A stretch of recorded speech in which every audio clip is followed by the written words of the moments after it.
Penanganan bencana banjir menjadi salah satu tantangan Jakarta sebagai kota global. Berbagai infrastruktur telah dibangun untuk menanggulangi banjir, tapi bencana tetap terjadi. Data penanggulangan bencana Jakarta menunjukkan jumlah kejadian bencana banjir tahun 2022 mencapai 643 atau naik 54,5% dari tahun sebelumnya. Bencana banjir juga telah menimbulkan dampak sosial seperti korban jiwa, kerusakan rumah dan fasilitas umum. Sekalipun sudah memetakan daerah rawan, pendekatan penanganan banjir sering dianggap masih bersifat reaktif. Pertanyaannya, apa kebijakan holistik dan terukur dalam menangani banjir yang terus melanda Jakarta? Waktunya 2 menit sejak Bapak berbicara, kami persilakan. Baik, jadi kalau kita lihat sumber permasalahan ini ada 3 ya. Yang pertama banjir rob ya, kemudian yang kedua banjir yang ada di Jakarta sendiri karena curah hujan yang cukup tinggi di Jakarta, dan yang ketiga adalah banjir kiriman dari tempat sekitar khususnya daerah Bogor ya. Masing-masing memiliki solusinya ya. Dan yang lebih penting memang bukan saja penanggulangan, tetapi bagaimana kita melakukan mitigasi, mengurangi dampak resiko kepada warga Jakarta.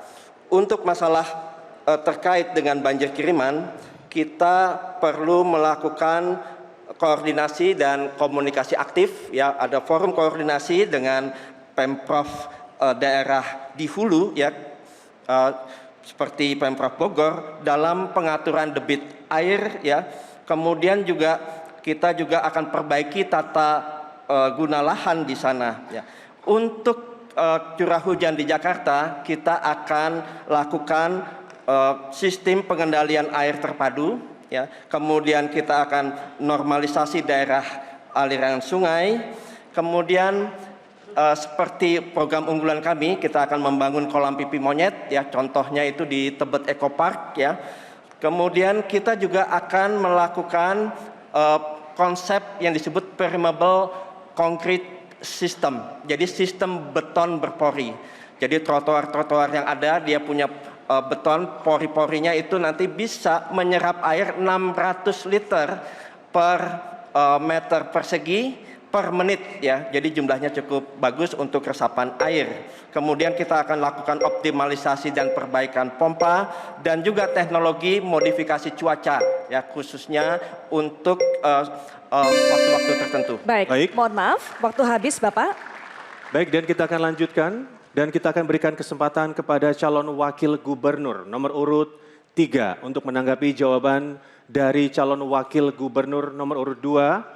Waktu Anda menjawab 1 menit dan akan dimulai sejak Anda berbicara. Untuk itu kami persilakan Bapak. Saya sepakat di Jakarta ini memang hanya 3 unsur banjir. Yang pertama adalah banjir kiriman.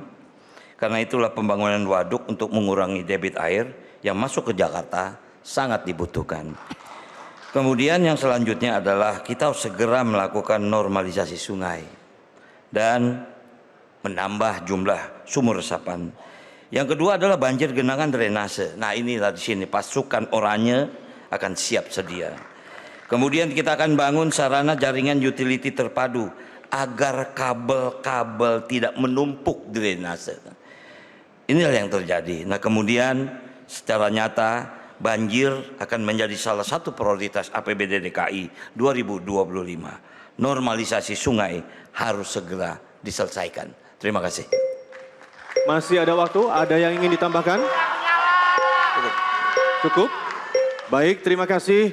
Dan selanjutnya kini giliran calon wakil gubernur nomor urut 1, Bapak Suswono menanggapi jawaban dari calon wakil gubernur nomor urut 2. Waktunya sama Bapak, 1 menit untuk memberikan tanggapan dan akan dimulai sejak Bapak berbicara. Kami persilakan. Baik, dari data Badan Bencana Daerah 2024 kerugian potensi banjir ini mencapai 2,1 triliun. Tentu dananya ini cukup besar.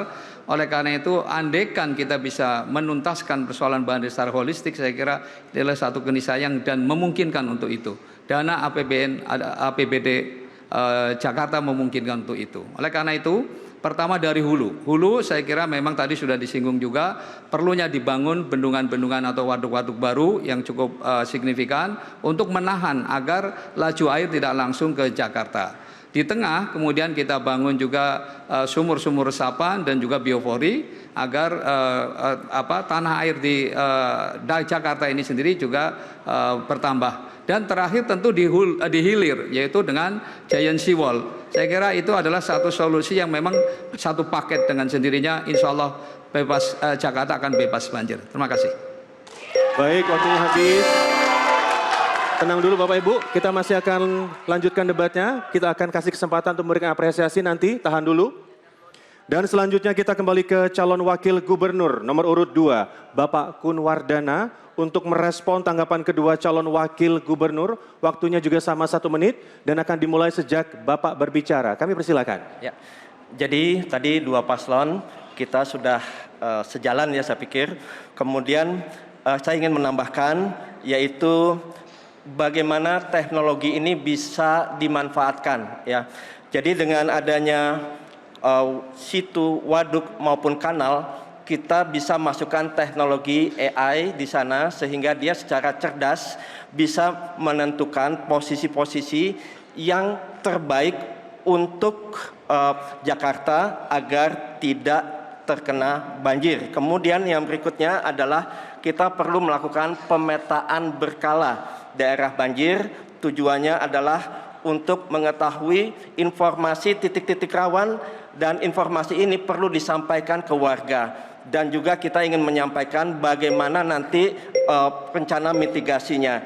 Dan kita akan koordinasi dengan BPBD dengan intens ya untuk penanggulangan banjir. Baik, Bapak, waktunya habis.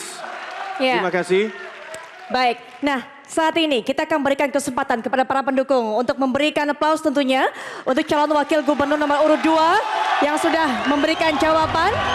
Dan kita juga berikan apresiasi untuk para calon wakil gubernur DKI Jakarta pemilihan tahun 2024. Baik, cukup Bapak Ibu. Luar biasa. Tenang Semangat kembali. terjaga sampai Tenang nanti. kembali. Dan kami persilakan juga kepada para calon wakil gubernur untuk kembali ke tempat duduk masing-masing. Bapak silakan. Jelajahi cara baru mendapatkan informasi. Download Metro TV Extend sekarang.